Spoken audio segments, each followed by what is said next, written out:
folks, welcome back to Maple Farm, and for today, one of the jobs for today is to get the OSR planted in here, and we are starting off with mulching the wheat, because I thought that would be a good idea initially. I will stop this in a moment because I kind of thought, actually, what's the point in mulching the wheat and trying to increase the yield of the OSR when the plan is to disc it in, I guess, plow it in, one of the two. So I'm going to do a little bit of this and then I'm going to stop because this felt like it was a complete waste of time. I'm talking in the future tense because the gameplay is pre-recorded here because I wanted to get a few things done, and this allowed me to achieve that, and then do this afterwards. A bit of an experiment, going back to how I used to do things. I did say I was going to mix up how I did these videos, so we'll see how it goes. As I said, the plan is to plant OSR in here as a cover crop. We'll probably have it in long enough, I think, that we'll get to see what the payment is for having it in through the winter from Precision Farming, which is a payment based on land area. It's not the hugest field in the world, so it's not going to be massive, but you know, it's a thing. So that's cool. I decided to have, this is me deciding to stop, and we're going to go grab the planter. We'll come back to that in a bit. So I'd have a little bit of a look at OSR in the real life, because I have not seen in any of the stuff that I've ever watched farmers using oilseed radish. So I thought I'd have a look at what it is, what it's used for in the real world. So it's from the mustard family. Obviously it's a type of radish, goes without saying, I guess. Was developed for oil production. Again, maybe goes without saying. I don't know if anyone still uses it for oil production, but the reason that it's used as a cover crop is it has a thick, deep root system. It has a big, deep main tap root, so it can help break up compaction. That deep root system also lets it recover and scavenge nitrogen that's leached deep into the soil system, that goes deeper than the roots of maybe the crops that you're growing. The cows. So first of the cows have calves, which is awesome. So we're making progress. Need to get more cows, but cash. Yeah, as I was saying, so the root system of the oilseed radish, I think it establishes itself very quickly, goes very deep, so helps with compaction, helps scavenge nitrogen from the ground. It's not a nitrogen fixing crop, so the nitrogen is pulled into the plant, but the idea is that you then the crop is killed off through the winter, which is kind of weird with how we're doing things, but the die-off of the crop, the vegetation, is then, the plant matter is then worked into the ground, and that's how the nitrogen is restored, I think. So I need a little bit of reading, but I think that's the system of how it works. So, and in that, the plant matter, as it decomposes, is believed to be alleochemical. Not sure on the pronunciation of that word. And that is that it can help control soil-borne pests. So not only is this helping with regaining nitrogen from the soil, it's helping control pests. One of the things I read is that a really good technique is to apply manure first, because this can then help with the uptake of the nitrogen from that manure. and I guess processing it into plant matter, which you then rely on it rotting down. A few downsides of OSR, which we don't see in the game. It can establish itself as a weed if it's left to go to seed. I think that's quite easily managed because you could spray it off, but anyhow, it's not recommended to use it more than 2 years in a row in a field because of disease issues, and it's not recommended to use it in a rotation with root crops due to something called club root and cabbage root maggots. So yeah, kind of interesting reading up on it. It's the only cover crop we have in the game, obviously, although I'm using grass as a cover crop in the other field. But yeah, it was kind of interesting. It's also used, or can be used, as a forage. I guess because it's quite quick growing, grows in the cooler months of the year and after you've harvested your main cash crop. Not something we can do in game, but again, kind of interesting. Whether you would mow that or whether you would graze the animals, I'm not sure. That wasn't clear in the things that I read. I just read a couple of articles about it. Yeah, interesting stuff. So yeah, we're getting this put in. I don't remember what precision farming pays, and I'm recording the commentary on a computer that doesn't have any FS stuff installed, so I'm not sure. But we'll find out. From what I remember, it's not huge, but this is really because we can't plant. I'm just thinking, did I actually mean to do this? Or did I mean to plant barley? We can plant oats in the spring. It'll be fine. Yeah, we'll plant oats in the spring. We'll test out this cover crop thing in terms of the subsidy that we'll get. Because I haven't done that yet. I think you need to have the crop grown in February. And I'm going purely by memory here. So yeah, and I think with the game, again going by memory, we'll get 20 kilograms of nitrogen for mulching this in. So anyway, this will get most of the fields sorted. We've got the soybeans still to do, which should be next month, hopefully next video, because we'll finish out October in this video with a bunch of contracts is the plan.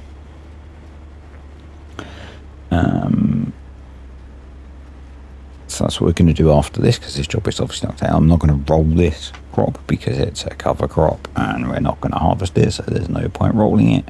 Don't even know if you can roll this crop or not. So yeah. Anyway, it's Sunday afternoon here. I'm enjoying a rather lovely bout of neck pain today, which is fun. Thankfully, one of the medications I take for my headaches is also an anti-inflammatory, so that's helping. But yeah, that's the neck pain is, I know I've said this, but it's a hangover from a car accident I had 24 years ago, which occasionally comes back. Such is life. Yeah, we went out for breakfast, and the chairs I was sat in were incredibly uncomfortable, and they just triggered massive cramp in one of my trapezius muscles. That was fun. Anyway, the rain has stopped. We are almost done.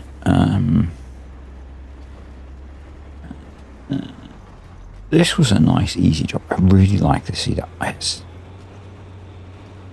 an interesting topic, this cedar, I feel. Some don't like when it's used because it's it's maybe a little overpowered. I think being a direct seeder, being so cheap. But I think in the real world, it is a direct seeder. Obviously, I think it's quite an early direct seeder. But I think in the real world, it is meant to be a direct seeder. So, is what it is. We have to make do because we are pretty broke. But we're going to make some progress on dealing with that as well in this video. So, because coming up next is contract time. So, and yeah, I was debating, do I make this job as long as I can make it and skip the contracting, do it in the background, or we have some contracting fun together? And I figured we'd have some contracting fun together because I'm going to test out a mod that I've not used yet, which is the Lime Contracts mod. Next. And then we're just going to get a few others done. Predominantly because we need to get more cows. We need to get this other tractor that I keep going on about. Progress on that later. Foreshadowing. We can't borrow any more money yet. So we seriously need to sort out the situation ourselves. So doing contracts is the way to go.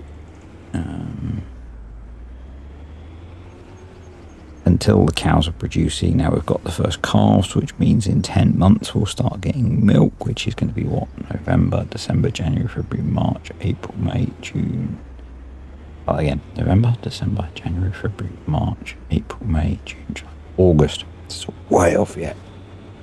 And that's only 2 cows, so we'll get 3 calves out of that so far. That's pretty good, but it's all a way off yet. So, yeah. We have some waiting to do before we're going to get there. So I'm going to drop the seeder off just in case we want to use this tractor for any of the contract work. It's sometimes handy to have another tractor depending on what we pick up.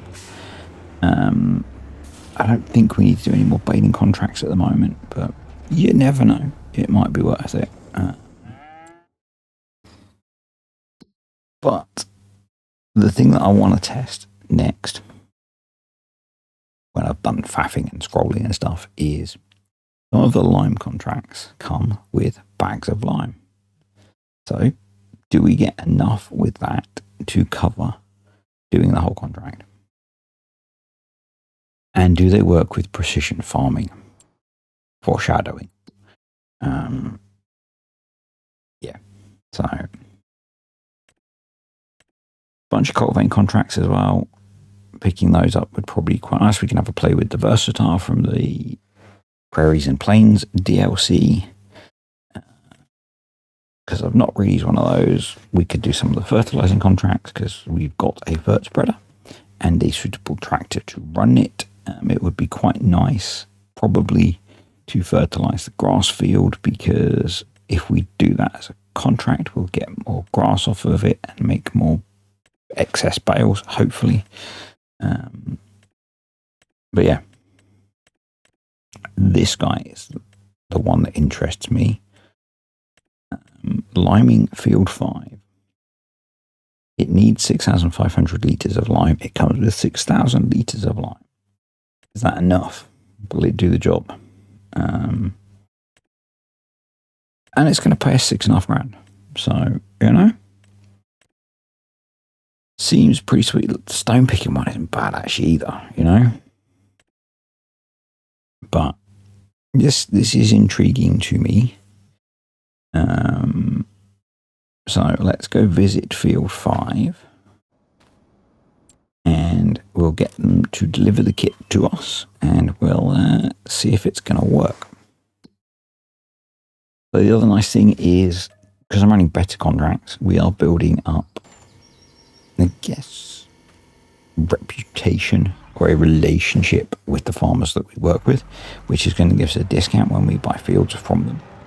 I have it set to be the lowest amount possible because I feel it's can be a little bit cheaty.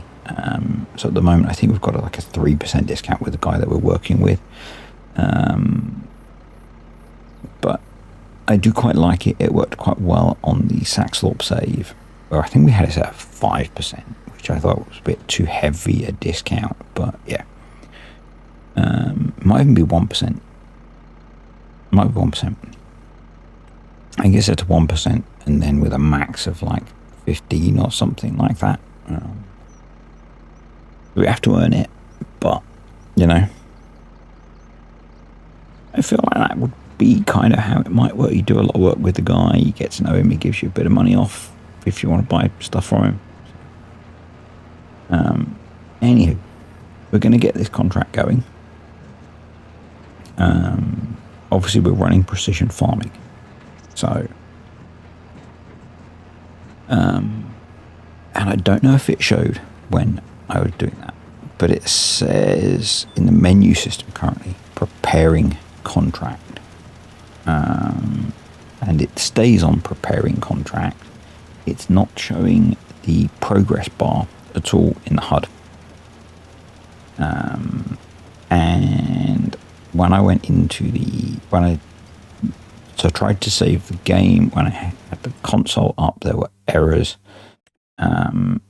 Preparing contract, and it's not showing any progress. See, no progress.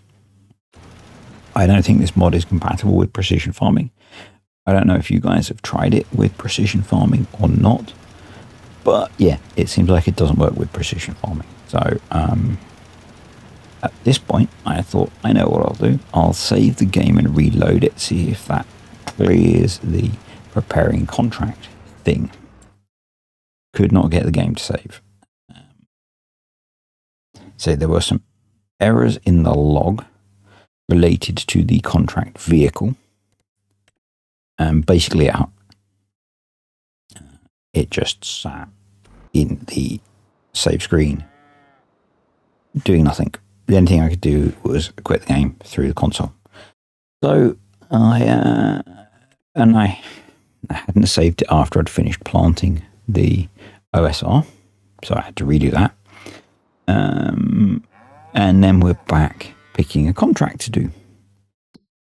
And we're going to do the 2 cultivating ones. Now,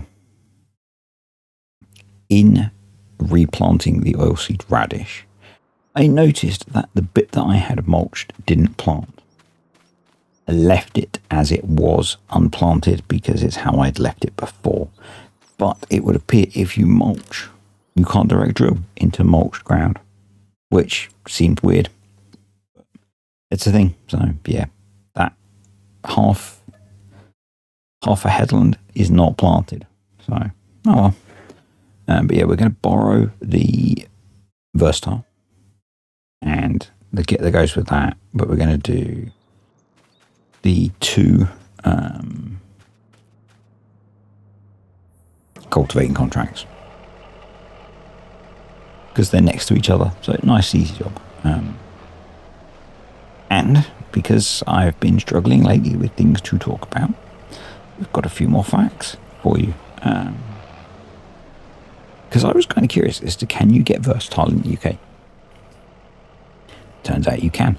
There is an importer of versatile tractors in the UK. They're based in Lincolnshire. It's not impossible that you would get versatile. Maybe Ireland, not so much, but you know, it's possible that someone in Ireland could get in touch with that dealership in Lincolnshire, I guess. Get what they want imported into the UK, get it transported across to Ireland. So, yep, it's possible. And then, you know, if you didn't watch it, I did a video which was talking about Ford predominantly with this whole Ford DLC. And whether Giants have a Ford license or not.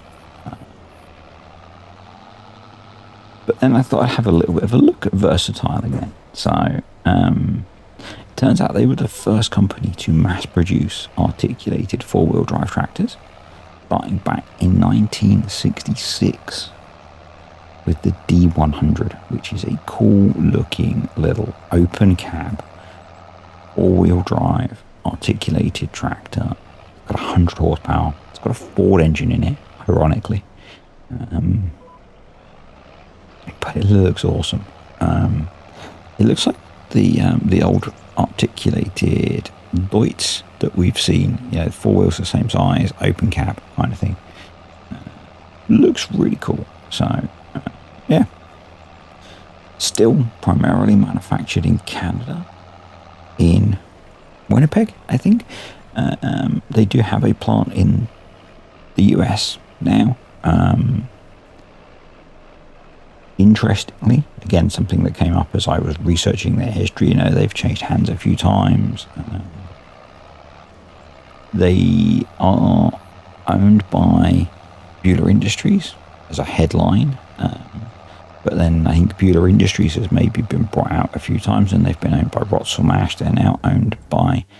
We're going to do those fertilizing contracts. So I've got Courseplay running the other cultivating contract. So I finished the first one off, and then I got Courseplay going on the second one.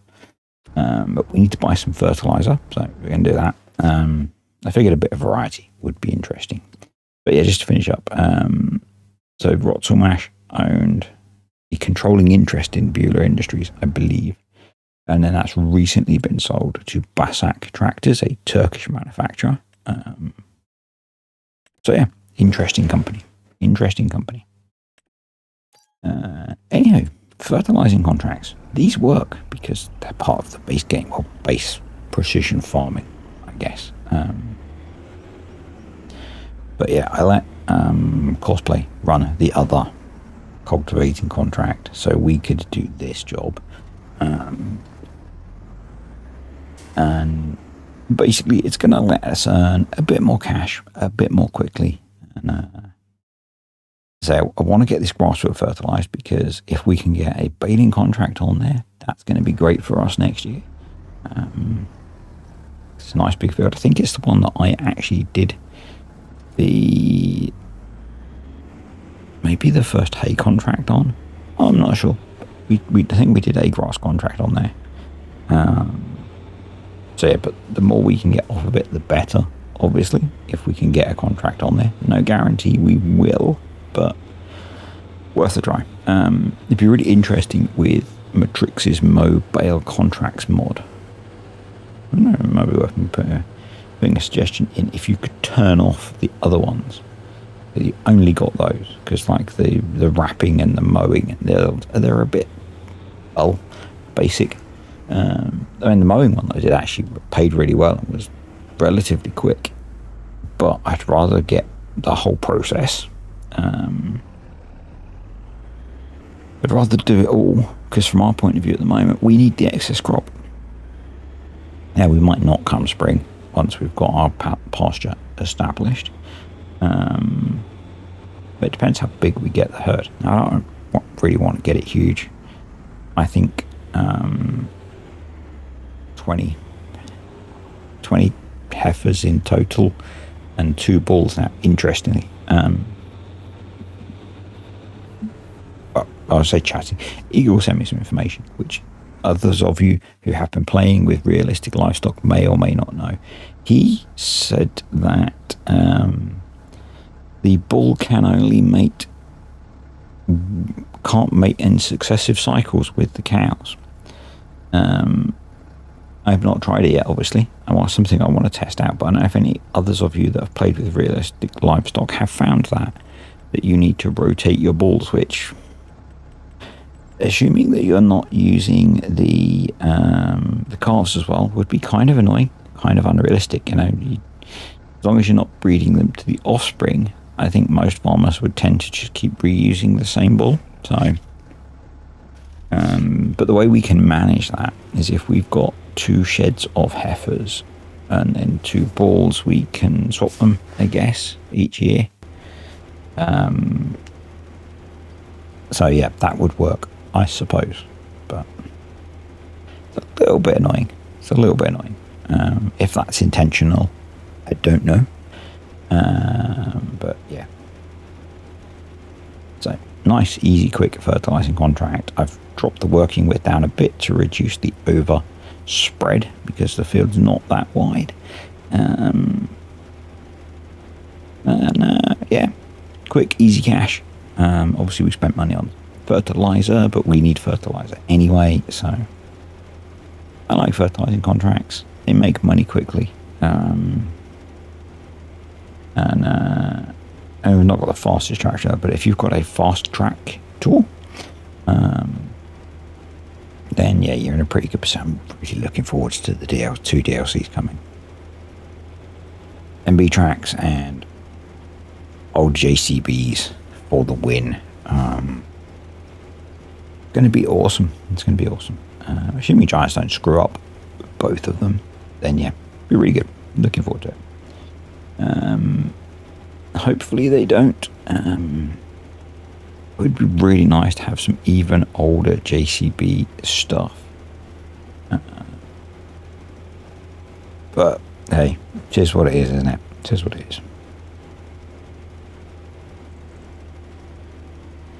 We've got some nice old tractors available to us with things like the fence and stuff, so you know, I'm not complaining.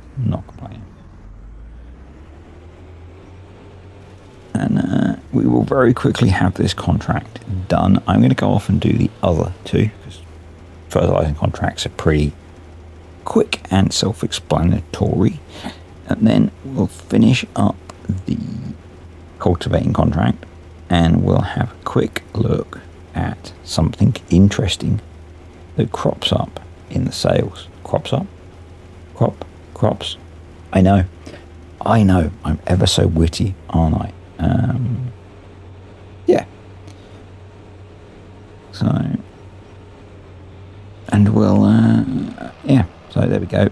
Contract finished. For some reason, I could not get this darn tractor to stop moving on Courseplay and the workers. He was determined to finish this field off. But yeah, job's a good one. So we're on 103,000. 5 contracts knocked out. Some of them relatively small, but you know, some of them not so much. And we now have 119,000, so 16 grand ish. Not too bad. And in the sales is, speaking of NB tracks, a little MB track. It's only 20 grand. We can up the horsepower a little bit. I think we can get it to about 80 something. I think this is a perfect possible yard tractor. Should do the job for feeding. It's got a front. It can have a front 3-point. It can have a front loader attacher. Only 22.5 grand. I can't remember how much it was when I upped the horsepower. Scroll back up. There we go.